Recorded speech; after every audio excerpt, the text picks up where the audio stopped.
Luke Gilbert, 24, went out one night with his girlfriend. By walking along a nightclub area, his life was taken within 20 seconds. I have covered this case before on my last live, but didn't get all the information out. For his family, I apologise. I want all the information out. There were important things that deserved to be out that I missed out on. This case is very close to my heart, so please join me as I deep dive and give you all the information this time. So please stay tuned.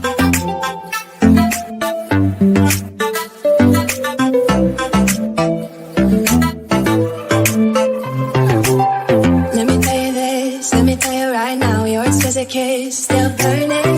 Didn't know I missed this passionate life. Now I'm addicted somehow. Let me tell you what is up with your smile? It's impossible, non-guilty, irresistible. When I look through your eyes, not even sky's the limit. Welcome back, everyone. My name is Lisa. This is Crimes Under Investigation. If you are new here, thank you for joining us. Thank you for listening to this case. Please like, share, and subscribe. Please share this story out. And for anybody else who runs a channel, please cover this story. It deserves to be covered. So let's start with Luke. Actually, before we go any further, I'm going to stop something before it starts. I am not a police hater. I want to make that very clear. I have worked side by side with some of the most incredible policemen and policewomen. If it wasn't for a policewoman that changed my life when I was younger, I wouldn't be who I was today. So in no way, shape or form am I against any police. But in saying that, there are bad police out there. And it is bad police that get good police killed. Let's be a little bit honest. I know that to be fact in actual. But regardless, I am not a police hater.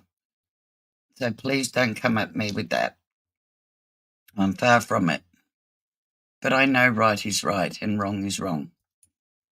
So let's see what happened with Luke. As I said, Luke's 24. He wasn't a larrigan. He wasn't a mouthpiece.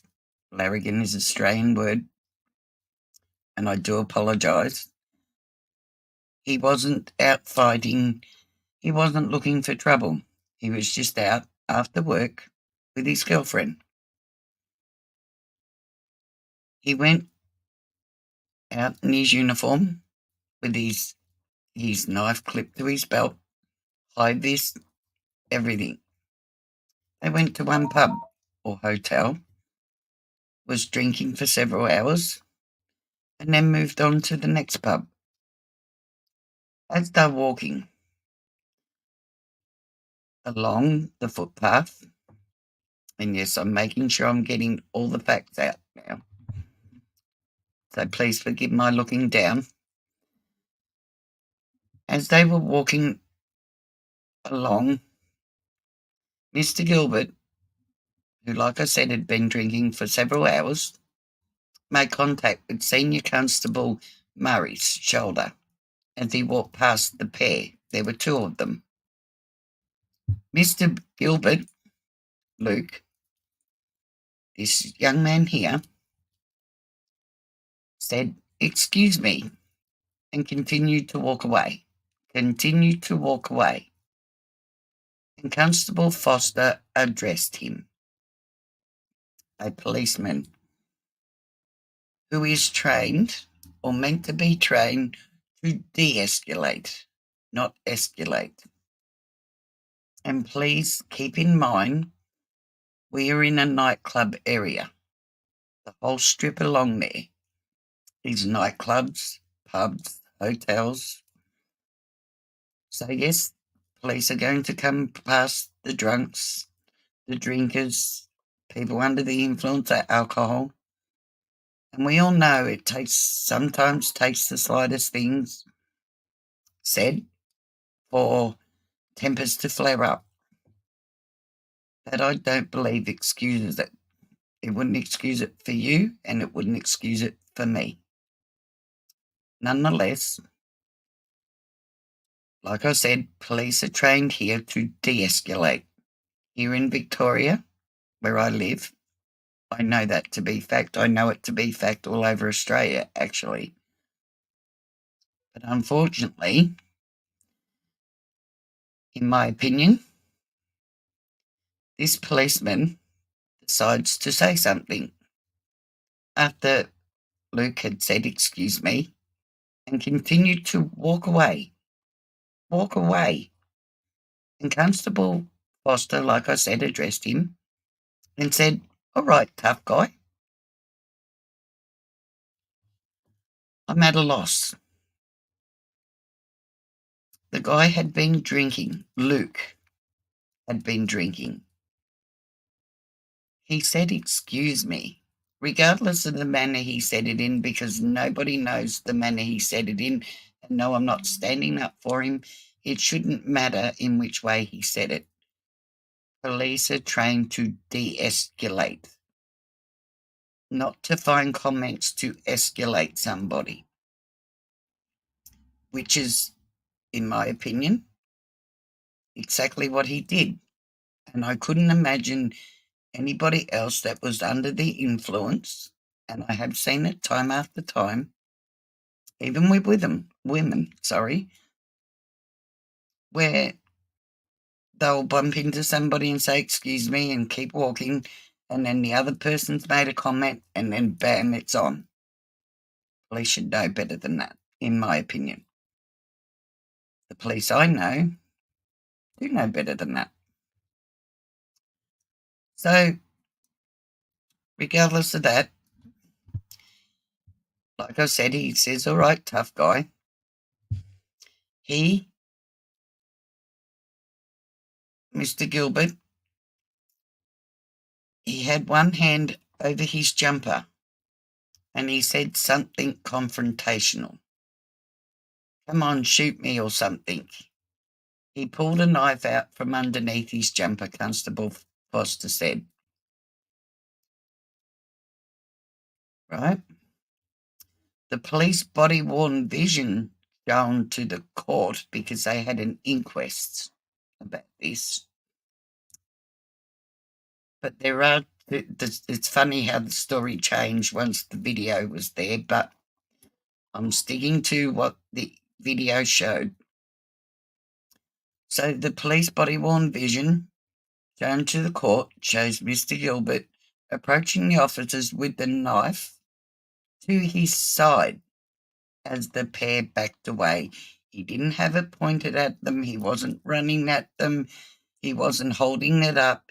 He actually had it pointed down to the ground, out like this. He didn't threaten them. In actual fact, they asked him what he had under his jumper, and he showed them. But that knife was pointed down, and don't get me wrong, I am not saying him pulling the knife out was right. Please don't think that. But as I said, he did not point it towards them. He held it down. According to their own videos, their body cam videos. Unfortunately, as I said, he pulled the knife out from underneath his jumper. Please forgive me as I'm going back over this. Had it down to his side as the pair backed away, shouting, "Armed police." Put down the knife several times. Mr. Gilbert can be heard saying, "Shoot me." Swear word. Come on, shoot me. Before he was shot 3 times. 3 times in the chest. They actually shot at him 5 times. 3, unfortunately, Mr. Gilbert in the chest. Stop and think about that for a moment. It's fine to put the blame all on this young man. And I know that's what a lot of people will do. Unfortunately, the way I see it, and in my opinion, if the policeman had just kept walking, like Mr. Gilbert did, Luke, who said, "Excuse me," and kept walking, if that policeman had not made any remark, called him a tough guy, this interaction would never have happened. If that wasn't asked what he was hiding under his jumper. But the whole chain of events come from the remark, "All right, tough guy," in my opinion. And I find that extremely sad. As for the knife, it was his work knife. It is, from what we know, a legal knife here that he has clipped to his belt. As I said, he left from work and went straight there. He was still in his work uniform. Unfortunately, he lost his life within less than 20 seconds. 20 seconds. He wasn't lunging at them. He wasn't running after them. He was just holding the knife out down there. And yes, from that side, I could see for a split moment that would be scary. But you have 2 police officers. They have tasers. Why couldn't they taser him? Why did this young man, why did Luke Gilbert, who was only 24, have to lose his life? Not shot once, not shot in the leg even. 3 times in the chest. Why? Why work somewhere that you apparently instigate arguments, in my opinion? You apparently escalate arguments, in my opinion. The sad thing is, Luke's not here to talk about this. Luke didn't get that chance to say, "I'm sorry, I did the wrong thing. I shouldn't have had this on me. I should have gone home and got changed before I went out. I was just excited to go out. I'm sorry, your remark upset me. It was uncalled for." He didn't get a chance for any of that, sadly. This happened at 20 past 12 roughly on the 1st of October 2022. As I said, there was an inquest to it. Prior to the inquest and the body cam being shown, it was said that Luke had lunged at them with a knife. As I read to you, what was on that body cam was not that he lunged with them. He held that knife down. I still beg to differ. Where are the tasers? Why could Luke not be tasered? I will digress for a minute. After, and this is the bit that gets me, this is the bit that I did not explain in the last one. But after the shooting, the Gilbert say police turned their son onto his front and handcuffed his arms behind his back. At the time, police said officers administered CPR immediately. The Gilberts say 7 minutes passed before officers provided first aid. I'm at a loss for words. Why are we handcuffing a man that you have struck 3 times in the chest? Why is not one calling an ambo? Why is not CPR administered straight away? Why are we stopping to handcuff at all?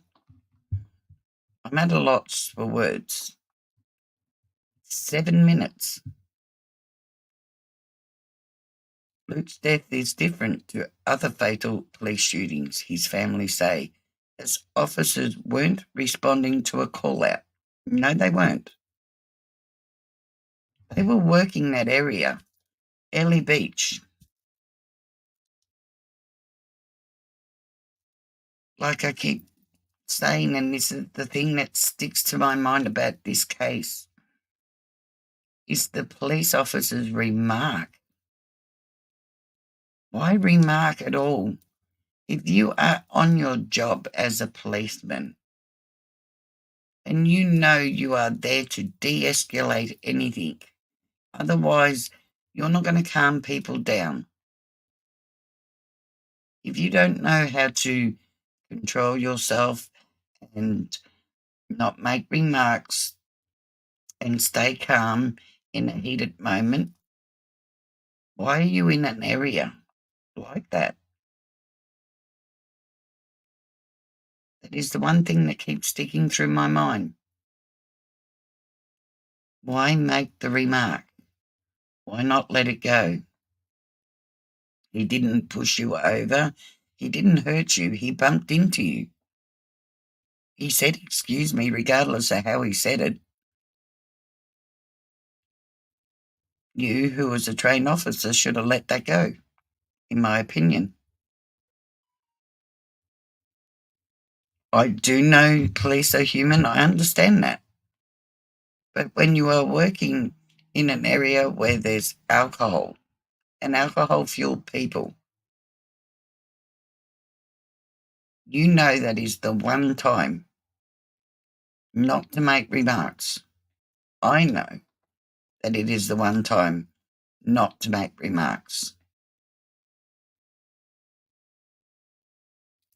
Yet, for the sake of one remark, and tragically a person's life is lost.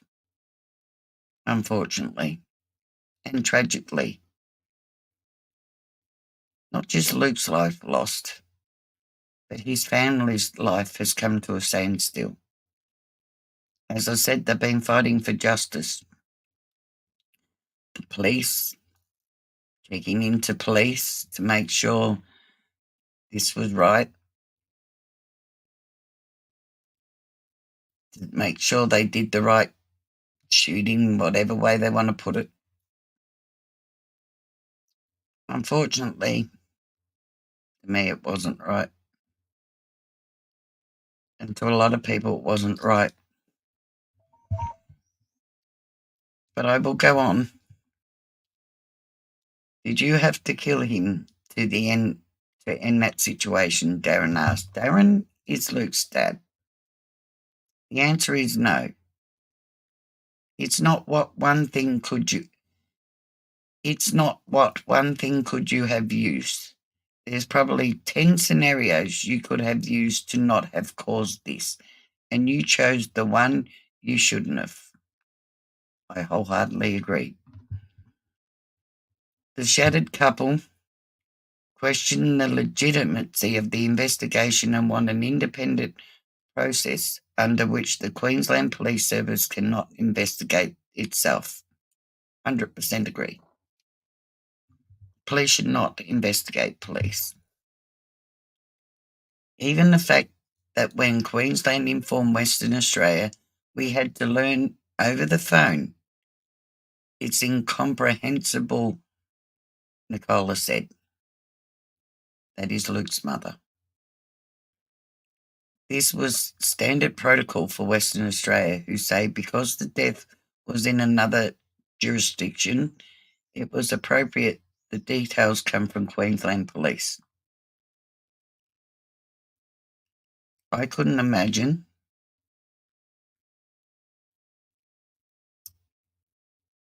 I know when my nephew passed, the police came to the door. I could not imagine police coming to my door telling me my loved one, my son, had passed, but here you need to ring this number and find out what happened. I could not imagine what that would do to you as a person. I really couldn't. So, yes, I feel there was a breakdown there. Maybe police should have been there with them and got the other police on the phone. These parents should have been comforted, supported. This family should have been comforted and supported,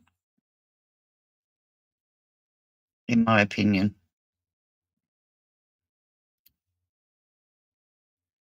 Each day is a reminder their son, an old school gentleman with impeccable manners, Nicola says, will no longer be able to go on his much-loved adventures, write poetry during camping trips, or check in with them in Western Australia to reassure them he isn't travelling through Queensland's notorious crocodile territories.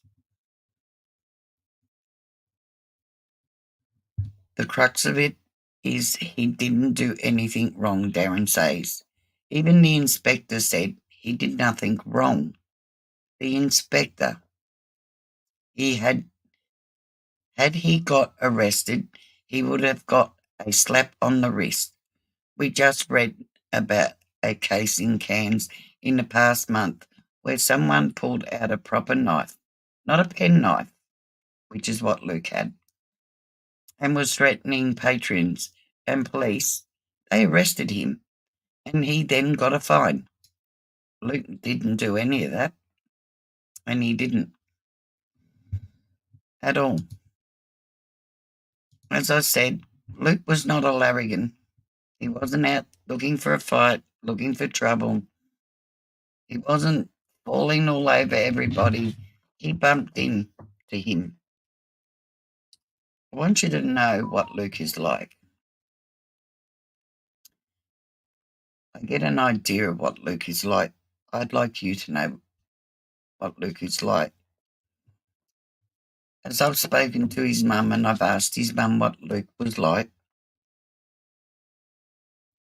this is what she wrote. Luke lit up the room. He was friends with everyone, and he made people laugh. He was the oldest, and he was very protective of his younger siblings. We are a very close family, and trust me, when I show you the Facebook page and you go there yourself, you can clearly see this is a loving, caring, respectful, family-orientated family. Growing up, Luke was the leader. People would follow him wherever he went because he was fun and interesting. And as a teacher once said, he thinks outside the box. He was a skateboarder. He lived for skating and was extremely creative, photo and videoing all the skate tricks. As he got older, four-wheel driving and camping adventures, He inspired others to follow their dreams and improve themselves. He was a true gentleman with a cheeky smile and a sparkle in his eyes. That doesn't sound like a larrigan to me, troublemaker.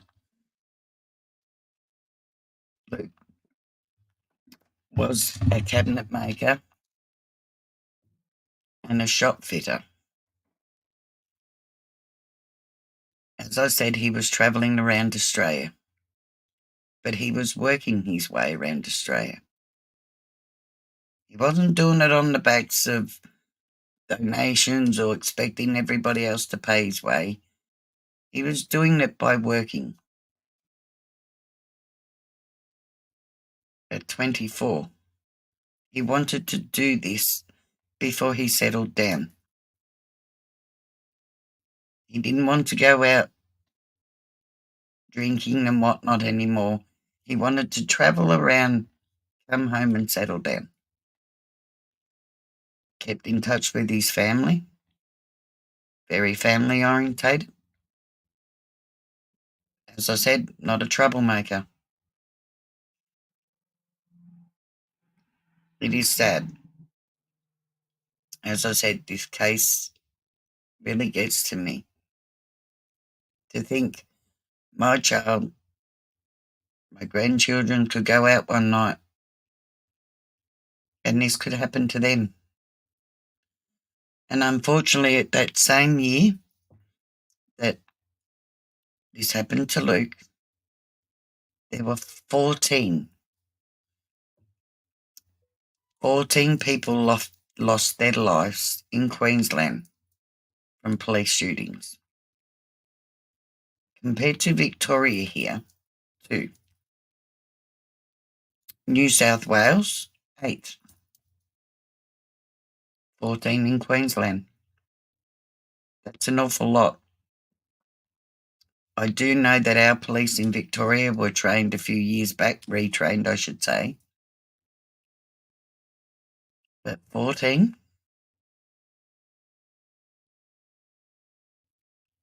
It's not worth it. I understand there are times police have to protect themselves. Or should I say at all times they should protect themselves.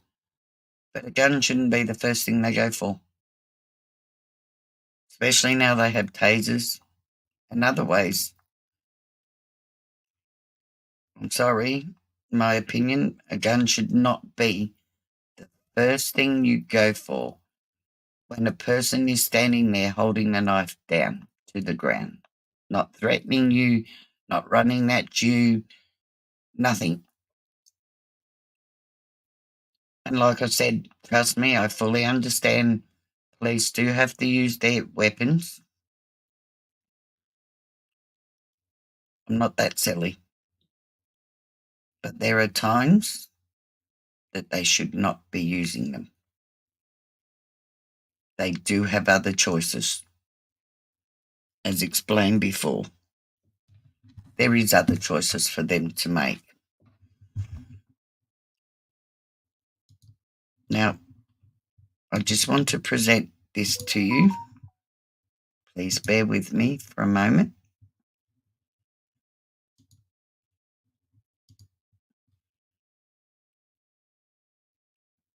This is a petition for Luke from his family.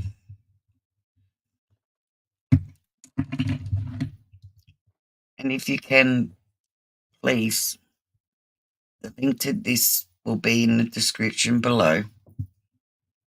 Please, even if you're not from Australia, there have been non-Australians that have signed this. Doesn't say anything about you not that you have to be Australian to sign this. Please, if you like me think this was wrong, please sign this petition. Help this family. Please.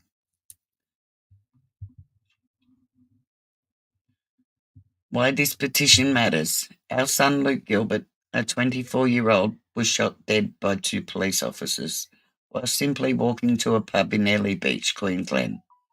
Our world stopped that day, and since then, the criminal justice process has been nearly as brutal for us as our son's passing.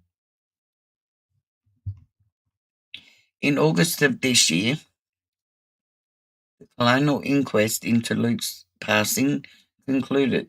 The inquest focused not on the actions of the police, but was a character assassination of our young boy. Instead of asking questions like why the police did not use the taser instead of drawing guns or why they shot him, despite no crime having been committed. The police and the media talked about Luke's mental health issues from years before and analysed his tattoos to justify the police shootings. Tattoos in this day and age, really? The sad part is I too have tattoos. My children have tattoos. Doesn't make them bad people. His girlfriend was not called in as a witness, even though they spent the 2 days preceding the shooting together. Her statement wasn't shared with the board. It seems like every piece of the story that doesn't align with the police narrative has been excluded. Make that make sense? Luke had no witnesses to share his side of the story from the day. Statements from any friends, family, partners, ex-partners, or work colleagues were not included, but a psychoanalysis of his tattoos was given at a hearing. Somebody please tell me what the tattoos have to do with it. How do you know what a person's like from their tattoos? Or piercings? Or a disability? Anything like that. How would you know who that person is? And here is one of our biggest troubles in the world. People look at somebody and judge them without uttering a word. Whether they have a deformity, a disability, they have tattoos or piercings or coloured hair. Why? When so much has changed. I mean, I'm 60 years old. I remember when it was okay for a husband to beat his wife. Unfortunately, I watched that with my own mother. I watched police turn up and tell my mum to go inside and be a good wife. But in this day and age, when people have pulled for so much change, we seem to have gone completely opposite. People want to say they don't judge, but they're judging all the time. Whether you're gay, straight, tattooed, pierced, hair colour's wrong, you're deformed, you're disabled, you're not wearing the right clothes. We have to stop this. Without uttering a word to somebody, you do not know that person. Most of the time, they are nothing what you think. I will digress and go on.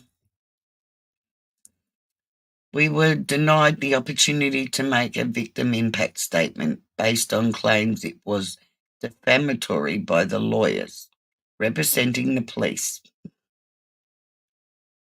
I'm at a loss for that. The impact statement was a chance for us to share the real living person that Luke was behind the headlines, the beautiful blue-eyed boy who meant the world to us. Luke deserved to be human.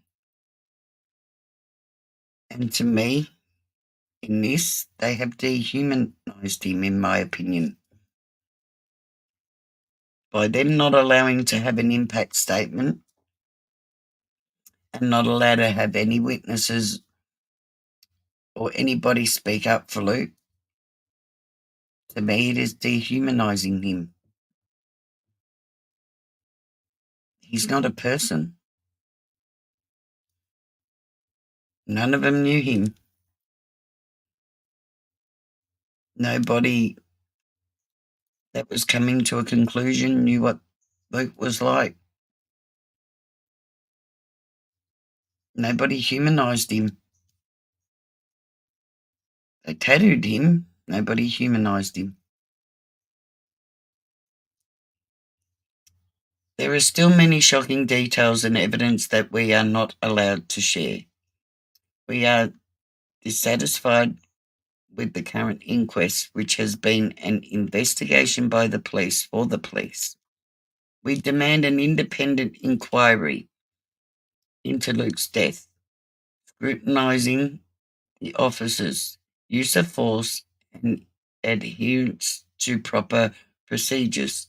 We are also backing the Civil Liberties Council's calls for a review of the underlying causes of these police shootings. Data analysis by ABC 730 reveals Queensland police shot more police last year than police in the rest of Australia, which is what I said to you before. 14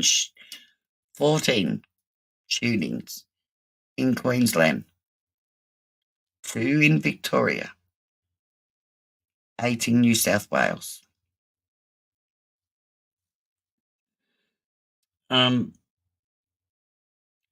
Police shot more people last year than police in the rest of Australia combined. Luke's case follows a pattern where the police union makes comments justifying the shooting within hours of the shooting happening, months before a coronal inquest even takes place. There's what they're fighting for. Luke should have been humanised. Any court case, the victim should always be humanised. He wasn't made a person.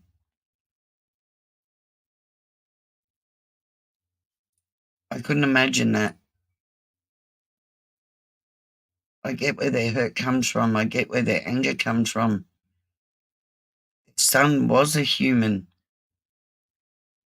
The son was a young man who had dreams, goals, who loved life, who enjoyed adventures, who loved his family loved him, who was family orientated.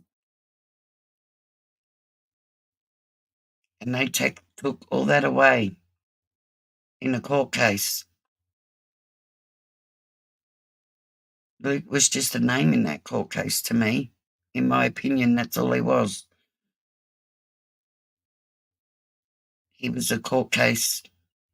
He was an accident that happened or a shooting that happened. He wasn't a person, excuse my dog. He so should have been humanised.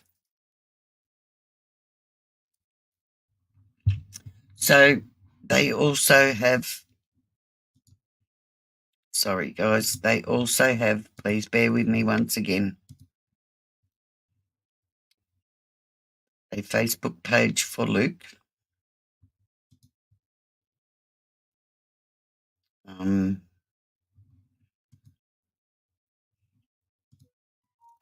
That I'm trying to bring up. I do apologise. Please bear with me for a minute.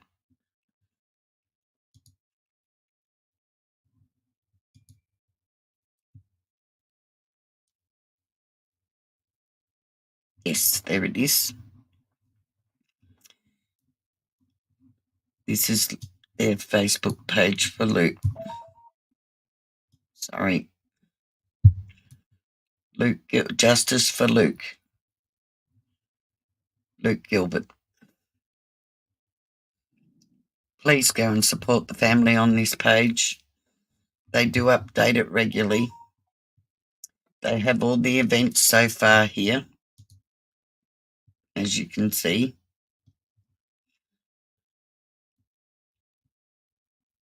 As we come to the end of a very traumatic year, one that we didn't think could have been worse than the year before, when we actually had Luke taken from us, we felt so much has happened that we have written a summary of our journey so far and a reminder of what we are still waiting for.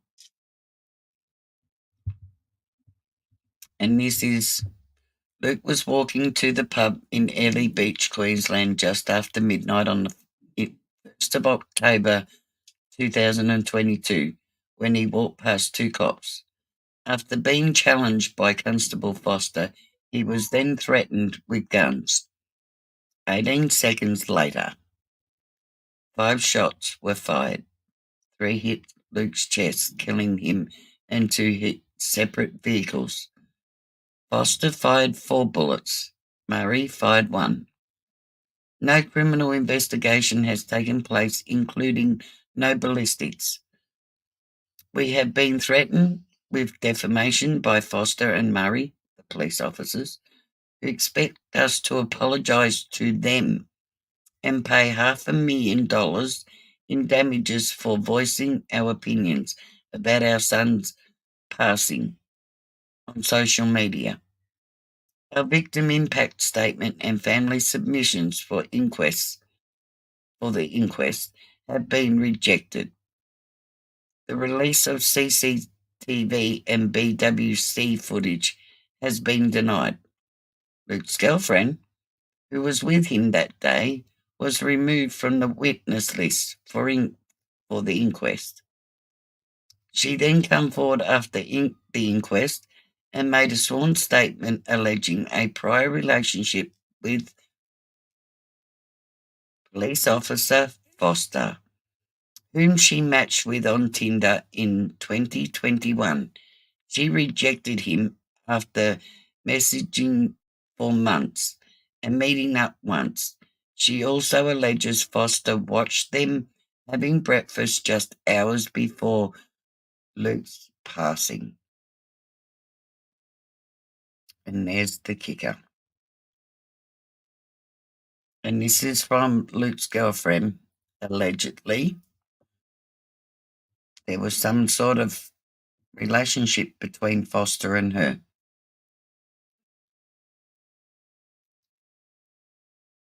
The new evidence has been dismissed as irrelevant and they will not investigate it.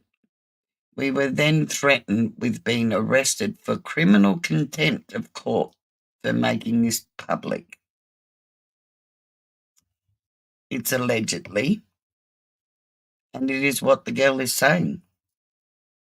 And I'm pretty sure you could probably prove it from Tinder, but nonetheless, and as I'm saying it, I don't know whether it happened or not, but I'm pretty sure they could find out if that's legit or not. But allegedly, that's what she's saying. Another cop from the Whitsundays region, Constable Collins, was charged and found guilty of computer hacking and information breaches when he searched Luke's history. Well, Luke Gilbert's history. 24-year-old Luke Gilbert here. This Constable Collins was charged and found guilty of computer hacking and information breaches when he searched Luke's history while off duty and disclosed information to a member of the public. He also looked up a woman he'd matched with on Tinder. What? I thought they were out there to do police work. I thought they only use their computers and that information for police work. They're not supposed to look up just any willy-nilly's information. And this guy was charged, this constable was charged. This evidence was never disclosed to our family, nor was it part of the brief of evidence provided to the coroner. We only found out when it was in a news article that a member of the public sent to us. We have requested this evidence from police to determine when he looked Luke up, why and who he passed the information to, as it was before witness statements were taken. I can see problems with this case, in my opinion. As I said, I'd be right with the family if this was my son. I would be doing the same. This family, once again, loves and cares about their son. This family is a family that is family orientated, that look out for each other. They brought their children up the right way. Luke was not a fighter, not a larrigan, not a smart mouth, might have had tattoos. That didn't make him any different, didn't make him a bad person. I too have tattoos, as I've said. I'm not a fighter. I don't even swear. Stop the judging. Please. Please look into this yourself. Go on the Facebook page, follow it, read all about it yourself, and see if you can make it make sense, because I can't.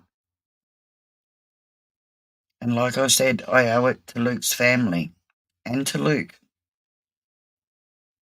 to get this story out, to get Luke's case out. I believe in this case. I believe in this family.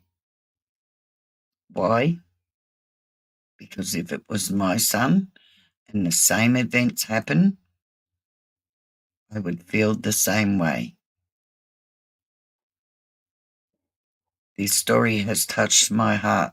This case breaks my heart. This should not happen. Your child, my child, and Luke should be able to go out and be safe, especially from the people that are there to protect people. They should be there to de-escalate, not escalate, in my opinion. Please show this family support. Please do not send any hate to these police at all.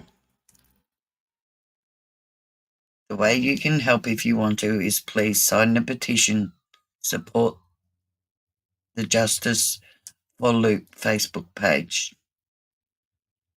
I do not promote any hate or abuse towards anybody.